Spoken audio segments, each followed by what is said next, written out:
Province steps in to end a potential strike at a Lethbridge long-term care facility. And Team Canada puts their 3-0 record on the line at the World Women's Curling Championship.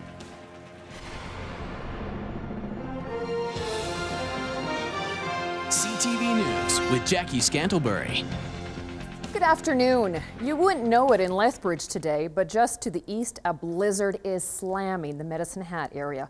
The storm is so bad, Highway 1 has been closed from Brooks into southwestern Saskatchewan. Here's a look at some of the pictures from the AMA website cameras along the Trans-Canada Highway, or at least what we can see of the pictures. The blowing snow is so bad in some you can barely see the road. Redcliffe RCMP tell us there are lots of vehicles in the ditch, semis jackknifed. Some schools are preparing to keep students overnight. Blizzard warnings were issued from Cold Lake in the north, south to Medicine Hat, Red Deer east to the Saskatchewan border. And the blowing snow and bitter wind caused whiteouts along major highways, as we said, shutting down Highway 1 from Brooks all the way to Tompkins, Saskatchewan. Also Highway 41 from the Trans-Canada north to Oyen is closed. Environment Canada has issued a blizzard warning for Medicine Hat, Bow Island, Suffield, Cypress Hills Provincial Park and Foremost. Between 10 and 15 centimeters of snow is expected. The area near the Saskatchewan border is going to get the worst of it. Strong northerly winds are gusting up to 70 kilometers per hour as well. And within just the last hour, a winter storm warning has been lifted for the Lethbridge, Tabor and Milk River areas. The warning remains in place for Brooks, Vulcan and areas to the north of those communities. And that's where 10 centimeters of blowing snow is expected today and this evening.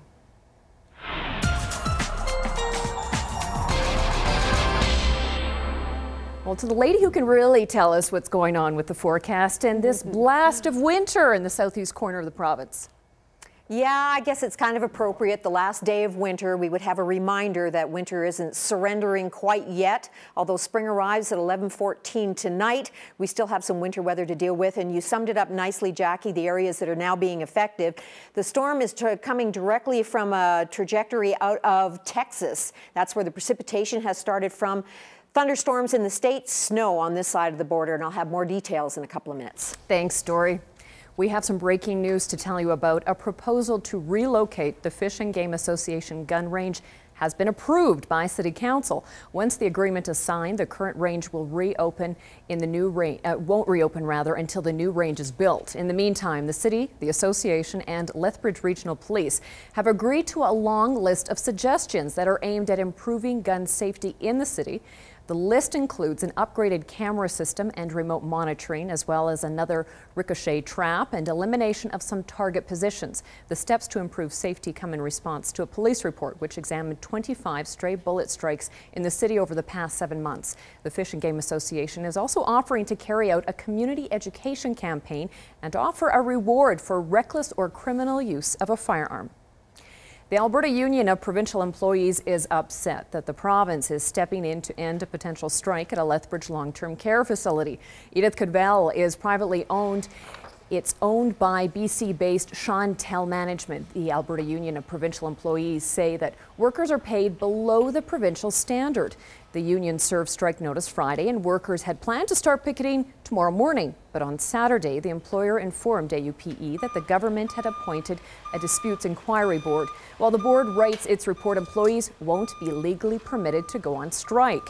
The union is calling the move an abuse of authority. Instead of striking, staff are planning to hold a rally outside the care center tomorrow morning at 11:30. We contacted Chantel Management, but representatives at head office have been meeting today and were unavailable for comment. Well, the Wild Rose Party released its election platform today, but it's the party's campaign bus that has got people talking. The placement or misplacement of Danielle Smith's photo quickly gained traction online, from Girls Gone Wild Rose to Best Campaign Ever. Tweets about the bus came in from around the country. In fact, the Wild Rose Party became a nationally trending topic.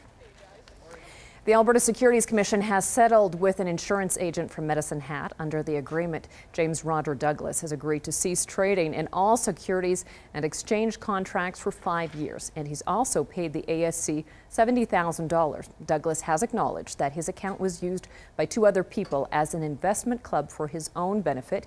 He made about $100,000 in profits. A hearing into the allegations against the others involved will be held in Calgary in May.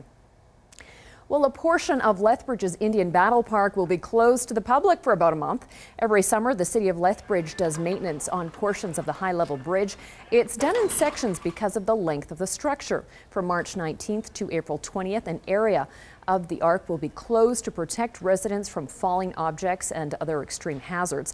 The city is asking residents to obey all signs, barricades, and flagging tape during this time.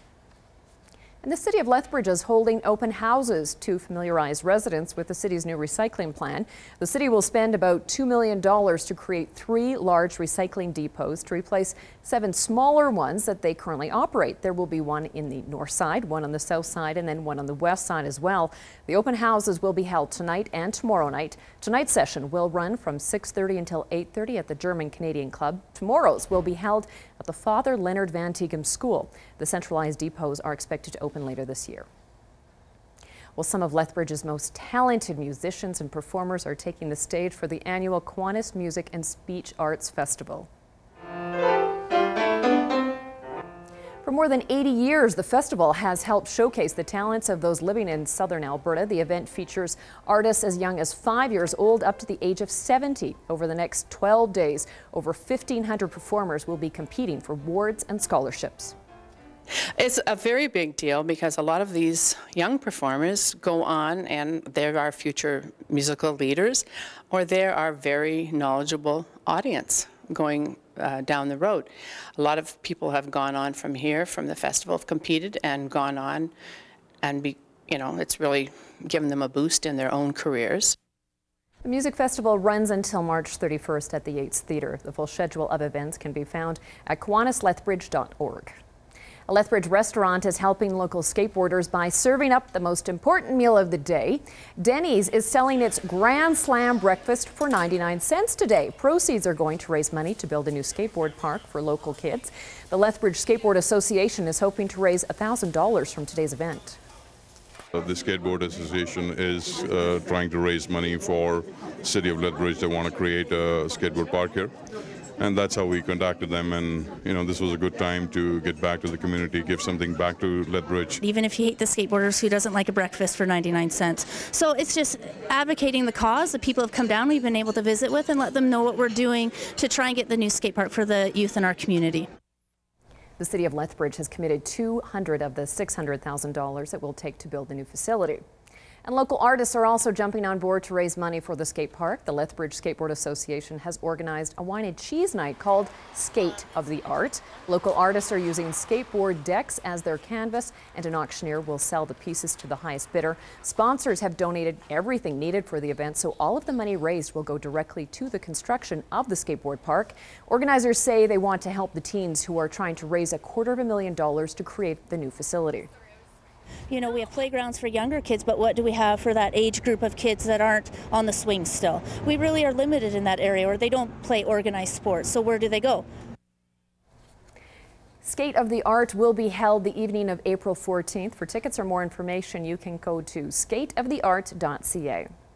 The Lethbridge International Film Festival gets underway tonight and continues throughout the week. This year's festival features movies from Brazil, Romania, India, South Africa, and Canada, as well as a couple of locally produced films. The films explore some controversial topics, including the environmental impact of hydraulic fracturing and the battle to stop the proposed Northern Gateway pipeline. Those issues will be explored through 3 short films and a panel discussion on Friday. Another documentary uncovers the dark and bloody side of the cell phone industry, showing how the manufacturing of some cell phones is connected to the illegal mining in the Congo and the exploitation of children.